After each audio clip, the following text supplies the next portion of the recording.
Warahmatullahi wabarakatuh. Waalaikumsalam warahmatullahi wabarakatuh. Saya Renata. Jadi pada sore hari ini saya akan berbicara tentang finansial freedom atau level-level dari kemiskinan sampai dengan kekayaan. Baiklah, tapi sebelumnya saya mau tahu kondisi teman-teman masih fresh kan? Masih. Alhamdulillah masih. Kita sudah mendengar public speaking dari teman-teman kita sendiri. Jadi langsung saja poin bahwa sebenarnya kita tahu bahwa mahasiswa itu sangat sulit mengatur tentang keuangan. Kalian setuju nggak? Setuju. Nah, ada beberapa orang yang sebenarnya finansialnya atau latar belakangnya, keluarganya itu sebenarnya fine, tapi karena dia tidak bisa mengelola keuangannya dengan baik, dia jatuh dengan yang namanya kemiskinan. Nah, sekarang saya mau tanya bahwa menurut kalian kemiskinan itu apa sih? Keuangan yang batas. Keuangan yang batas. Keuangan yang terbatas. Oke. Keterbatasan dalam segala. Keterbatasan dalam segala hal. Oke. Menurut saya kalau kemiskinan itu tergantung. Kemiskinan bisa jadi kurang uang, tidak dapat membeli sesuatu yang dia inginkan, terus dia mengira bahwa dia miskin, dan juga memang orang yang tidak bisa mengatur keuangan juga bisa miskin. Oke. Menurut saya kemiskinan itu orang yang belum merasa kurang dan selalu merasa kurang. Bagus. Sudah? Ya. Betul. Dari teman-teman semua itu definisi kemiskinan itu betul. Bahwa ya kemiskinan itu tidak selalu bergantung dengan finansial kan. Kemiskinan ilmu bisa juga, kemiskinan mental bisa juga. Begitu juga dengan kekayaan. Nah, cara konsepnya secara finansial kurang lebih sebenarnya kemiskinan yang akan saya bahas dalam materi ini adalah kemiskinan yang tidak dapat mengatur kelola uang sendiri. Misalnya, contoh, kalian punya banyak sekali uang sebenarnya, punya duit 1 juta, tapi kalian punya utang 1.200.000, itu tidak bisa terdefinisi sebagai orang yang kaya. Malah orang yang kaya, orang yang punya duit 100.000 tapi tidak punya utang sama sekali. Nah, di sini kita akan membedah level-level dari kemiskinan dari yang paling miskin dan sampai yang paling kaya. Yang pertama adalah namanya the debtors.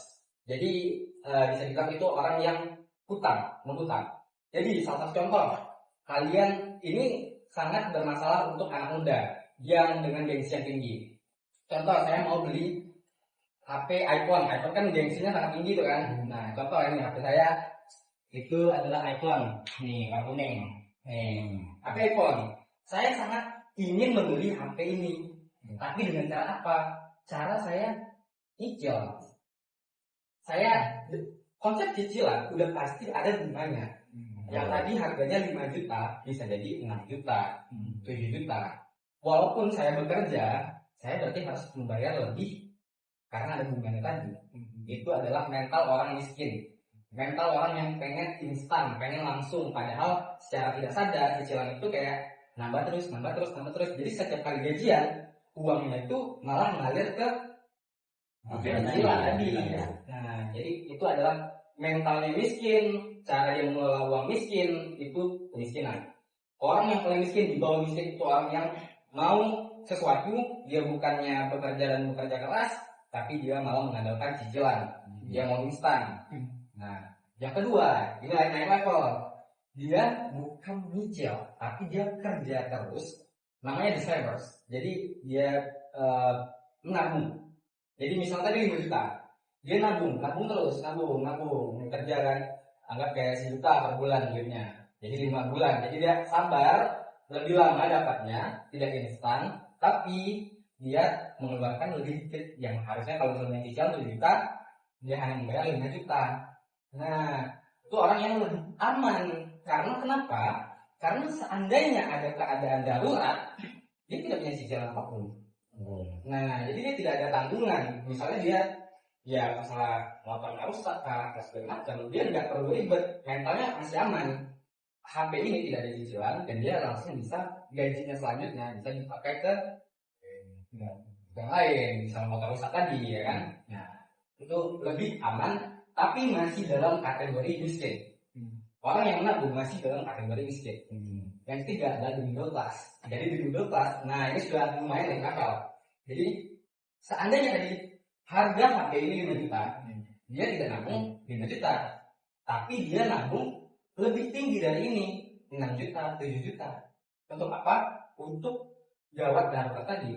Jadi seandainya motornya rusak, jadi dia pada saat itu juga bisa langsung diperbaiki. Karena ya motor salah satu alat yang lumayan penting kan. Kalau misalnya dia bekerja pasti dia pakai motor. Ya mungkin dia pakai sepeda kan, nggak mungkin dia jalan kaki ya. Apalagi pekerjaannya mungkin sangat jauh dari tempat tinggalnya. Nah itu adalah orang yang lebih baik daripada distributors tadi. Yang keempat adalah, nah ini sudah masuk kategori kaya. Dia ini the upper middle class. Jadi dia sudah naik kasta, tapi dia lebih cerdik, dia lebih pandai. Tadi dia nabung lebih, tapi duit 2 jutanya atau duit lebihnya itu tidak disia-siakan. Kenapa? Seperti yang kalian tahu, kalau misalnya duit itu ditunda terus, dia itu bakal turun terus kena inflasi. Ya. Tapi orang yang memang benar pintar, dia bakal ngasah ilmunya ke saham kah, reksadana kah, atau yang paling simple itu emas. Karena emas itu ya setiap tahunnya memang lagi naik.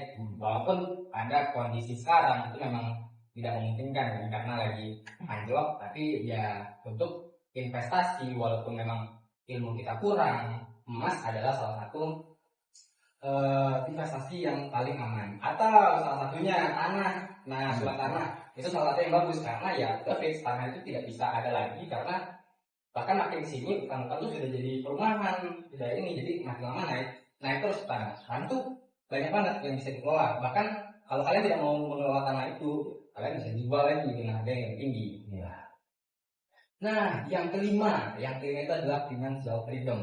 Di sini ya kalian lebih bisa dibilang tuh kayak lebih berskill dan tidak boleh orang biasa. Namun dalam Islam pun juga ini ngasih abu-abu. Ini adalah salah satu contohnya. Saya nabung terus. Saya tidak membeli keinginan saya tidak akan menjadi pemilik. Misalnya saya nabung sampai 50 juta. Apa yang saya lakukan? Yang saya lakukan adalah ngutang lagi. Aneh kan? Aneh. Malah kalian sudah ada uang, bukannya kalian investasikan dengan benar atau kalian beli barang yang lebih bagus, tapi kalian malah ngutang lagi. Untuk apa? Untuk hal yang benar-benar kalian siap untuk menjalaninya. Salah satunya adalah misalnya beli ladang sawit. Nah, itu salah satu contoh. Nah, beli ladang sawit, misalnya 100 juta nih, saya punya duit 50 juta. Saya minjam ke teman saya, Harun. Saya pinjam 50 juta. 100 juta, saya bagi lahan sawit. Misalnya 3 hektar. Setengahnya untuk saya, setengahnya untuk Harun. Untuk membayar cicilan tadi. Nah, itu jalan terus. Kenapa jalan terus? Sawit itu tidak perlu dikelola. Sawit itu jalan terus. Nah, ini financial freedom. Karena kalian itu tuh uang yang berbeda untuk kalian. Nah, dia akan terus mengulang dengan hal yang sama. Misalnya lunas utang Harun tadi, dia bakal lebih lagi. 3 hektar ini tadi bakal digadainya, bakal saya jaminan saya pinjam lagi 300 juta. Jaminannya ladang sawit saya tadi, saya buka lagi 3 hektar lagi, jadi berkali-kali lipat. Pas saya punya 10 hektar, saya pinjam lagi 1 M, saya bakal buka 10 hektar lagi. Ini beneran yang skill, tapi sebenarnya kurang bagus karena menurut saya kayak kalian benar-benar mainin uang lah bisa dibilang. Kenapa? Dan ini juga berbahaya, salah satu hal yang berbahaya karena kita tidak tahu bahwa sawit itu kan bisa saja turun. Nah, sawit kan anjlok kan tahun 2022 gitu kan. Itu benar-benar ya kurang bagus Pak. Jadi sebenarnya karena kita mungkin berada di level 1 atau level 2, ya jangan sampai berada di level 1. Saya sangat jangan sampai lah ya. Saya benar-benar beri saran ke teman-teman saya bahwa ya paling tidak kita di level 2. Kalau misalnya mau ada sesuatu, belilah sesuai kemampuan. Atau kalau memang mau barang itu, nabung, sabar. Nah sebenarnya ada satu titipan yang lumayan bagus. Kalian tuh jangan beli barang, tapi belilah value. Perumpamannya adalah Nah, saya ada pertanyaan juga. Apa menurut kalian mahal? Apa menurut kalian murah? Apa definisi mahal? Apa definisi murah? Saya dulu. Mungkin dari mahal dulu ya. Mahal menurut saya itu kalau dikategori dari barang ya. Nah, kalau kita yang mendapatkan satu barang, dan kita harus berusaha dulu untuk mendapatkan barang itu. Misalnya uang kita belum cukup. Nah, jadi belum terjangkau lah kita beli barang itu kan. Jadi itu dikategorikan mahal. Karena belum sampai dengan kemampuan kita. Kita berusaha dulu. Nah, kalau murah itu ya kalau kita pengen kita bisa lakukan dulu. Berarti definisi dari Harun adalah kalau semakin kita try hard, semakin kita susah mencoba untuk membeli sesuatu itu Semakin mahal. semakin mahal. Tapi ya kalau misalnya receh kayak permen kan, nah itu berarti ya itu murah. Kalau misalnya kalian lagi ya seperti misalnya ada es krim di jalan, kalian langsung bisa beli karena itu dalam kategori murah. Apakah ada definisi lain? Teman-teman? Mungkin ada. Kalau mungkin pandangan saya sedikit berbeda walaupun dari Harun. Tepat juga. Pandangan dari saya adalah sesuatu yang mahal itu sesuatu yang bisa dipergunakan atau sesuatu yang berguna. Dan yang murah itu adalah sesuatu yang tidak berguna. Walaupun harganya sangat tinggi, tapi tidak ada gunanya, maka itu akan tetap menjadi barang sampah. Nice banget.